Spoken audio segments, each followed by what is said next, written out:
When we talk about chasing, most people imagine something obvious: constant texting, double messaging, asking why he hasn't replied, or trying to keep his attention alive at any cost. But the deeper issue isn't the behavior itself, it's what that behavior communicates psychologically. Because chasing isn't just action, it's energy.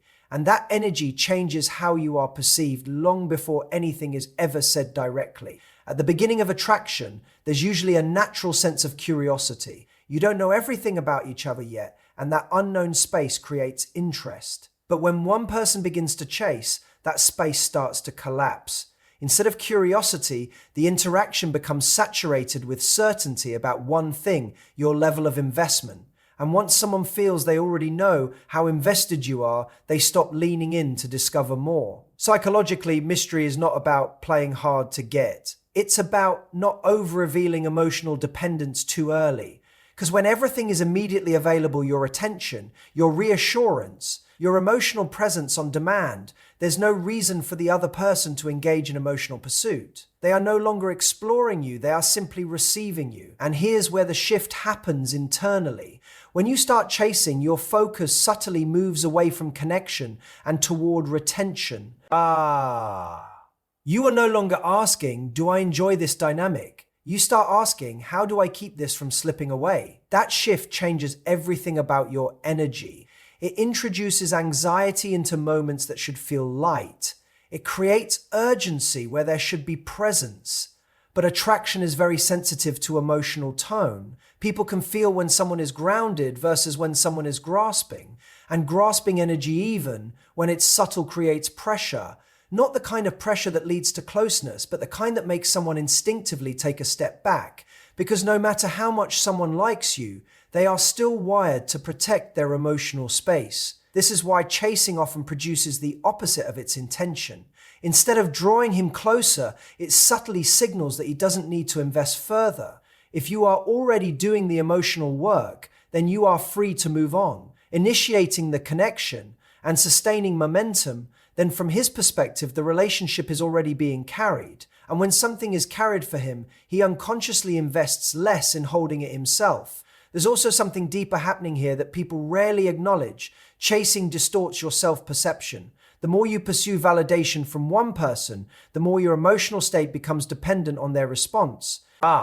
And when your internal state is dependent on external behavior, you lose your center. You stop acting from clarity and start reacting from uncertainty. That's why this first shift is not about strategy, it's about identity. It's about returning to a state where your presence is not an attempt to secure someone, but an expression of someone who is already secure. Because when you are no longer trying to convince someone to stay engaged, your energy naturally becomes calmer, more composed, more self-contained. And that kind of energy doesn't chase, it attracts. And ironically, the moment you stop trying to hold someone's attention, you often become far more interesting to them. Not because you changed tactics, but because you changed position. You are no longer reaching outward for validation. You are standing in your own space, allowing connection to come toward you rather than pulling it in. Because in the end, chasing doesn't just affect how he sees you, it affects how you see yourself. And the real shift begins when you realize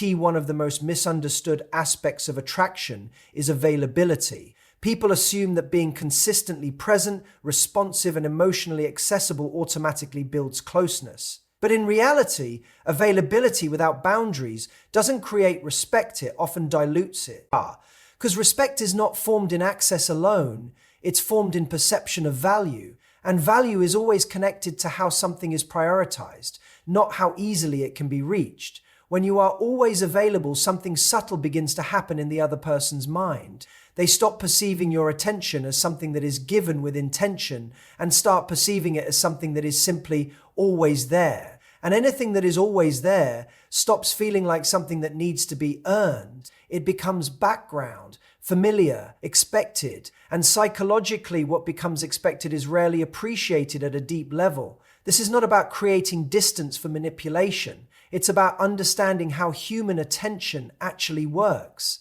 We are wired to assign value to things that require effort, timing, and awareness. If someone knows they can reach you at any moment, without delay, without structure, without any sense that your time has competing priorities, then there is no psychological resistance in accessing you. And without resistance, there is no perceived value threshold to cross.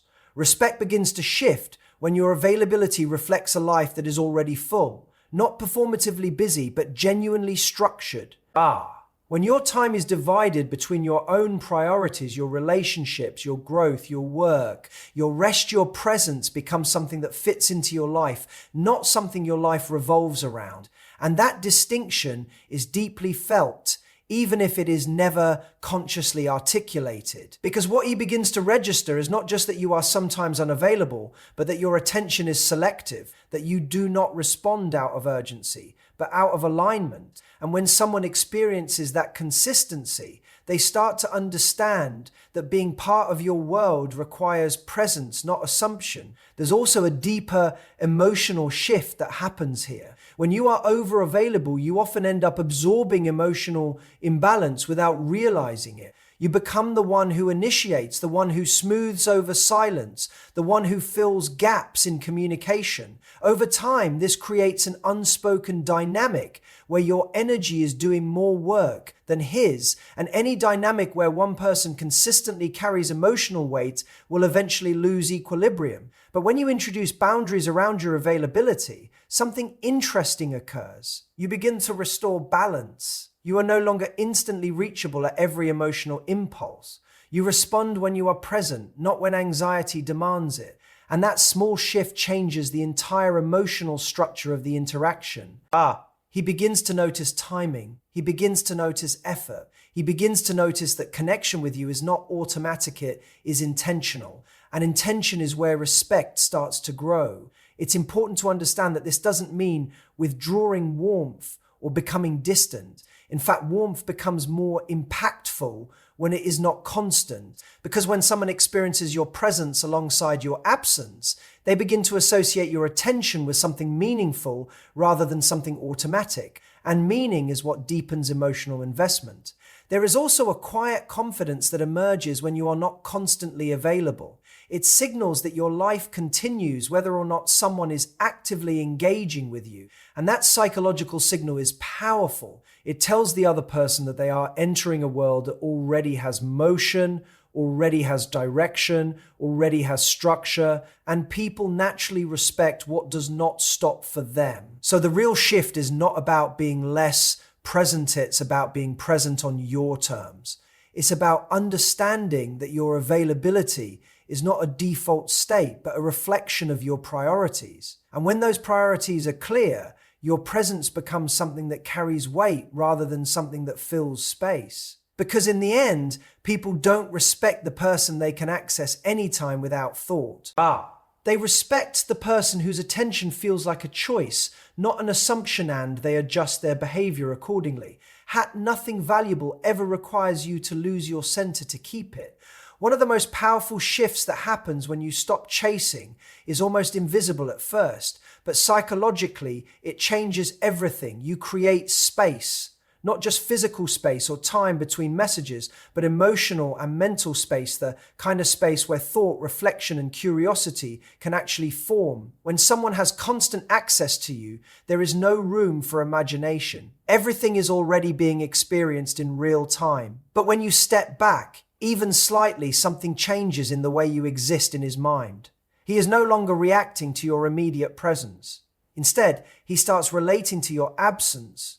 And absence, unlike presence, forces the mind to participate. Human psychology is deeply influenced by what is incomplete. We tend to think more about what we are not currently experiencing than what is constantly in front of us. So when you are always available, always responding, always filling the silence, you create a space for connection and understanding. You unintentionally remove the space where his mind would normally begin to engage with you independently. But when that space is created, when you are not immediately reachable, when you are not constantly initiating, then you can start to see the potential for growth and change. When there is a natural rhythm of distance, his attention starts to shift in a different direction. He begins to notice patterns. He begins to remember conversations after they've ended. He begins to wonder why the interaction feels slightly different, slightly less predictable. And that wondering is important because curiosity is not passive, is active engagement. It pulls him into thought. It makes him reflect on your presence rather than simply consume it. And the moment someone starts reflecting on you when you are not there, you move from being an interaction in their life to being a presence in their mind. This is where emotional space becomes powerful. It is not about disappearing or creating confusion. It is about allowing natural gaps in interaction so that perception has room to form. Because without space, everything becomes immediate and flat.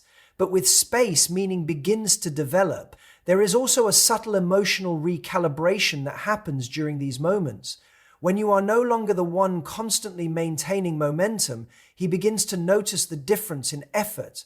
He notices when you are not the one pushing the conversation forward. He notices when he has to step in to continue the dynamic. And that awareness creates a shift in responsibility. Suddenly, he is no longer just participating in something that flows automatically. He is contributing to something that requires attention. And this is where investment begins to deepen. Not because of pressure, but because of awareness. He becomes aware that connection with you is not something that runs on autopilot. It is something that exists because both people are actively engaged in maintaining it. But perhaps the most important part of emotional space is what it does to perception over time. When someone only experiences you in constant availability, they begin to assume your presence is guaranteed. When there is rhythm presence followed by space, engagement followed by pause, you become someone who is not just present, but noticeable. Someone who is felt more deeply in absence than in constant exposure. And this changes how you are valued. Because what someone has to slightly reach for, they begin to think about more often. What requires patience begins to feel more meaningful. What is not immediately accessible becomes more mentally significant. So the goal is not to withdraw emotionally. It is to step out of over-engagement so that connection can breathe. Because breathing space is where attraction matures into thought, and thought is where interest turns into depth. In the end, emotional space is not about making someone miss you, it's about giving them the opportunity to actually notice you. And once someone starts noticing you, even when you are not there, you are no longer just part of their experience, you are part of their internal world. There's a point in every connection where something subtle but critical is revealed not by what the other person says, but by how you respond to what they don't do. And this is where your standards either quietly hold their ground or slowly begin to erode without you even realizing it. When you're chasing, your standards tend to become flexible, not because you consciously lower them, but because your focus shifts from alignment to retention. Instead of asking, does this behavior meet what I actually want? You start asking, how do I make this work without losing them? And that one shift changes your entire internal compass. Because now, instead of evaluating the situation, you are managing it. But when you stop chasing, something powerful returns. Clarity. You are no longer emotionally invested in maintaining something at any cost. You are observing, you are noticing, and in that state, your standards stop being theoretical, they become active filters.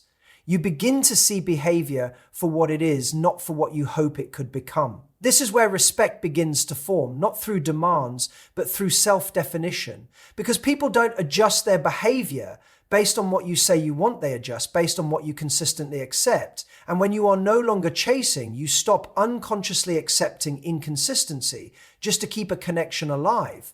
There is a psychological shift that happens when someone senses this in you. They realize, even without it being spoken, that your presence is not unconditional in a way that compromises your self-respect. You are not someone who will stay deeply invested in confusion, mixed signals, or emotional ambiguity for extended periods of time. And that creates a very specific kind of awareness in them.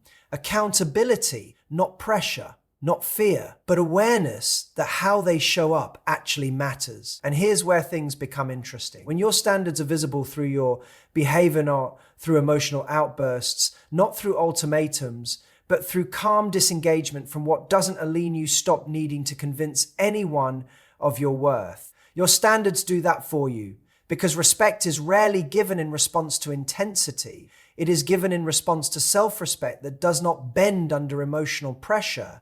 When you are willing to step back from dynamics that don't meet your level without anger or explanation, you communicate something far more powerful than words ever could. Your time and energy are not negotiable resources. This doesn't mean you become rigid or closed off. It means you become selective in a grounded way. You no longer overinvest in early uncertainty. You don't try to turn inconsistency into potential. You simply observe behavior and allow it to define itself. And over time, this creates a very different relational dynamic.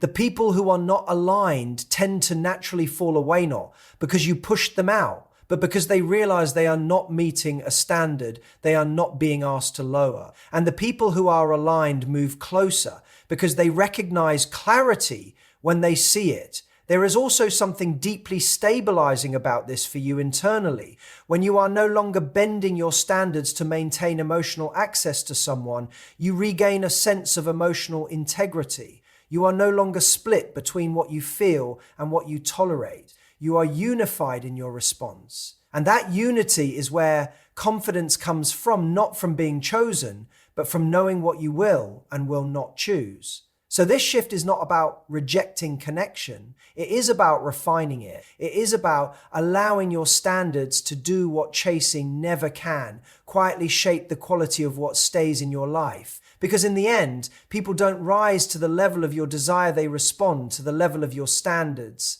And what you consistently allow becomes the definition of how you are treated. There's a quiet truth in attraction that most people don't like to admit. Certainty is comfortable, but it's not what keeps someone emotionally engaged. When everything is guaranteed your attention, your availability, your emotional investment, without effort, the dynamic slowly loses tension.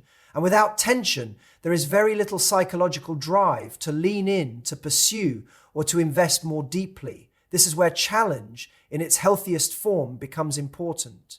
Not conflict, not games, not emotional instability, but challenge in the sense that someone has to actively show up to maintain the connection. They have to be present. They have to be intentional. They have to make decisions that reflect care, not assumption. When you are constantly chasing, you remove that challenge completely.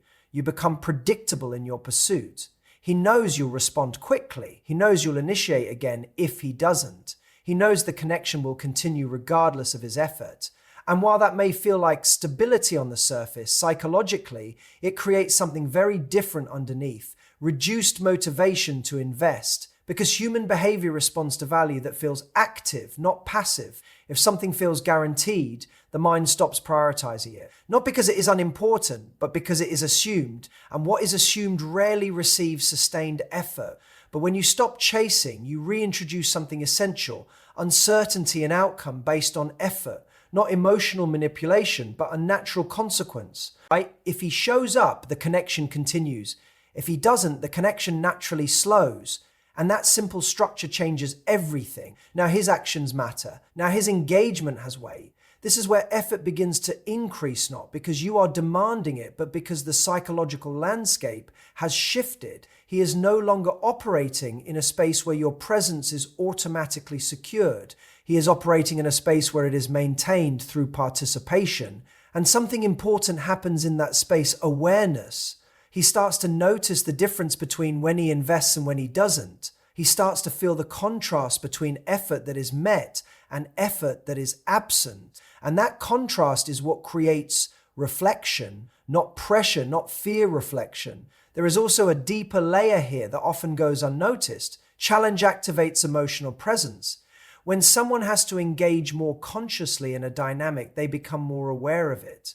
They think about it differently. They value it differently, not because it is being withheld, but because it is no longer automatic. And this is the key distinction. Challenge is not about making yourself unavailable in a performative way. It is about removing automaticity from emotional investment. It is about ensuring that connection exists because both people are choosing it, not because one person is carrying it. At the same time, this shift also protects your own emotional state.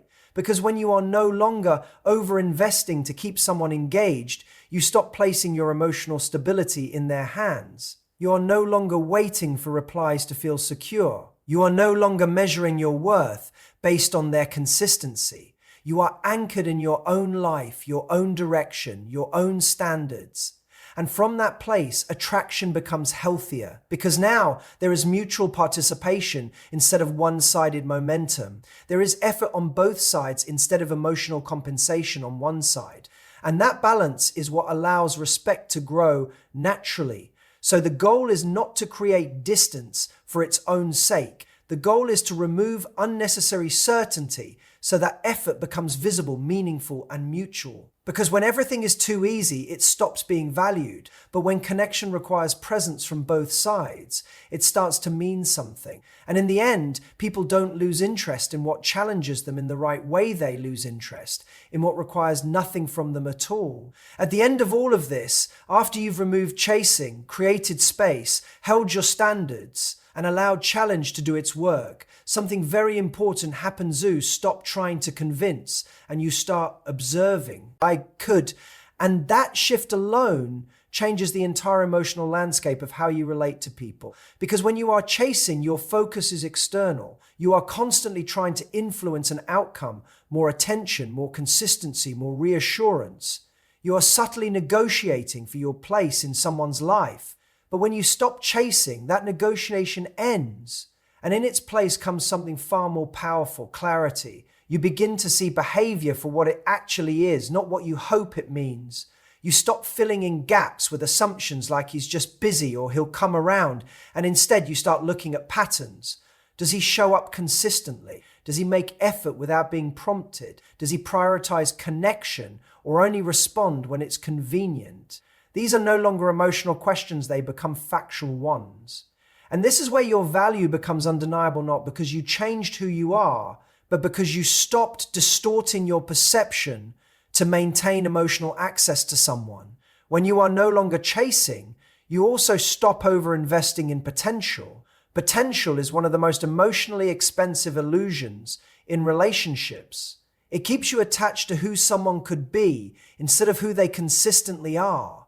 But reality is always revealed through behavior, not possibility.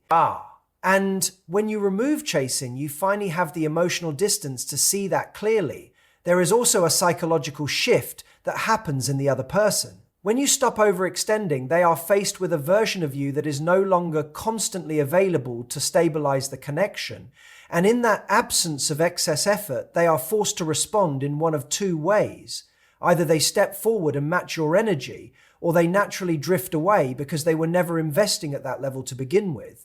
And while that outcome can feel uncomfortable at first, it is actually one of the most valuable points in any connection. Because it gives you truth, not interpretation, not hope, not confusion truth. You see exactly where effort exists and where it doesn't. And that clarity is what allows you to make aligned decisions instead of emotionally driven ones. There is also something deeply stabilizing about this stage internally.